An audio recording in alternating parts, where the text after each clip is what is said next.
And the new Vasiliy Lomachenko demolishes George Kambosos. Follow me at BOXINGEGO1. What really happened? Just to let you know, this is not going to be a full breakdown. It's going to be a quick highlight. Subscribe to the channel. I'll do a longer video. I'm going to get something to eat and I'll do a more comprehensive video. Lomachenko defeats George Kambosos Jr. via 11th round stoppage. Vasiliy Lomachenko becomes the first person to stop George Kambosos Jr. Now, George Kambosos is a former unified champion, and Devin Haney ended up fighting him with his WBC belt to become undisputed. Lomachenko just went in there and really made it look easy. I didn't see any struggle when it came to this particular fight. Lomachenko, he hasn't fought, I don't believe, since the Devin Haney fight, but he certainly had George Kambosos' number. The footwork, the timing, the angles, the shifting, the slipping, it was all too much for George Kambosos. George Kambosos, to me, never really looked like he was in the fight.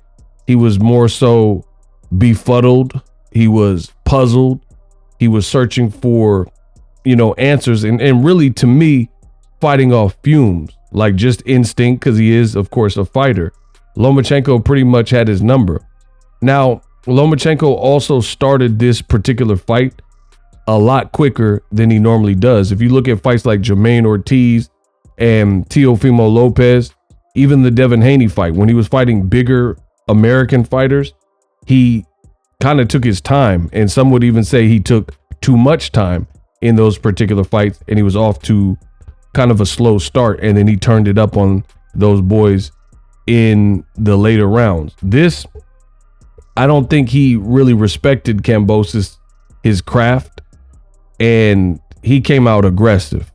He came out as if he knew that Kambosos couldn't uck with him and that Kambosos wasn't at his level.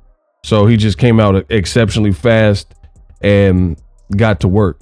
Kambosos, he had a couple moments, but not enough to win rounds. Like his best moments, he landed some hard body shots, but it just nothing. He couldn't get anything going to really discourage Vasiliy Lomachenko. And it was really the Lomachenko show. I think all things considered, Lomachenko's age, how many amateur fights he had, the fact that he's fighting in Kambosos' backyard, giving him the home court advantage in Australia. He silenced the crowd. I mean, there was 15,000 people for this fight, and you barely even heard them. Then Lomachenko, when he really, after he downloaded the information and went full high tech, he started to open up cuts on George Kambosos' face, as you guys can see on the screen. And that was really the beginning of the end. Lomachenko is not a person where you can show weaknesses and vulnerability, because once he sees that, then he's going to target that. And after about the second round, it looked like he was just in his zone and sharp, and he was realized. Look at the people in the crowd. You see the people right here, like this dude. Look at this dude. I'm assuming they're Australians, and then that's the announcer. So they just seeing him get dropped, and Australia got to witness another beatdown. Lomachenko, he really couldn't miss. You look at the punch landed. I mean, this was throughout the fight. In the first 10 rounds, Lomachenko landed 157 of his punches to Kambosos' 38. I mean, unless you're a one-punch knockout artist like a Deontay Wilder, it's going to be very hard to come back from that, unless you could just catch your opponent and knock him out with single shots. And given Kambosos his power, he has maybe respectable power, but not the type of power where you would just wait and dig yourself that type of hole expecting to get something done. So I could see from the halfway mark, it really wasn't going to go Kambosos' way. Now, what does this mean? Lomachenko, congratulations. He is a champion with the IBF. Stellar performance. You know, I'm gonna do a more comprehensive breakdown for you guys, but I think this looks bad for Devin Haney. And I said this before the fight. The reason why it looks bad for Devin Haney is you have Kambosos, who Devin Haney fought to become undisputed. Also looks bad for Teofimo Lopez, if we're being honest, because Teo lost to Kambosos, and although Devin Haney beat Kambosos in Australia, you got a guy like Lomachenko who he has power, but he's not necessarily known as, you know, a Artur Beterbiev style puncher. And with his skill set and his footwork and his feints and whatnot, he's able to stop the guy. Devin Haney had 24 rounds with Kambosos, and the first fight especially it didn't look like this. So it shows you Lomachenko's level in terms of the skill.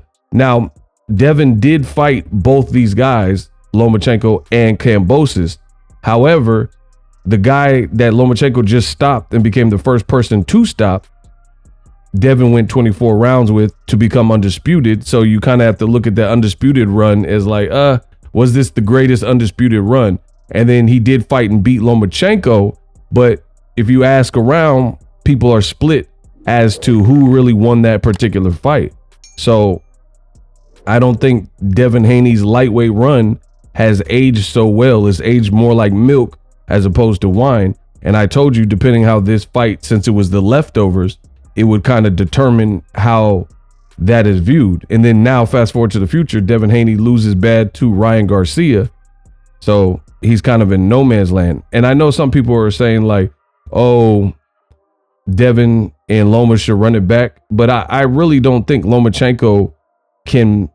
I'm not saying he can't, but I don't think that Lomachenko is looking to move up. He just became an IBF champion, and Devin Haney looks very big for the weight.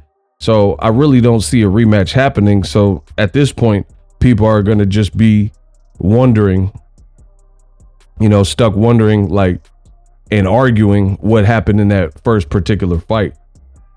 And then again, Devin Haney's been a bit MIA because Ryan Garcia beat him. We'll see what happens with the B sample. Let me know what you guys think. Drop your thoughts in the comment section. I'll talk about these topics a lot more. Make sure you guys subscribe to all my social medias. Congratulations to the Ukraine. Congratulations to Lomachenko, again, becoming an IBF champion and looking good and doing it. Kambosos, you know, he just had a new trainer. I don't really know where he goes from here. Let me know if you guys have any ideas. But another thing is, I thought Kambosos, and I've already said this in real time, but I thought he lost to Maxie Hughes. So he really should have lost that fight. And I do think Lomachenko would have beat Maxie Hughes. Maxie Hughes just recently lost. So, you know, at the end of the day, it looks like to me, Kambosos is off of back-to-back losses, you know, and then now he's been stopped at home.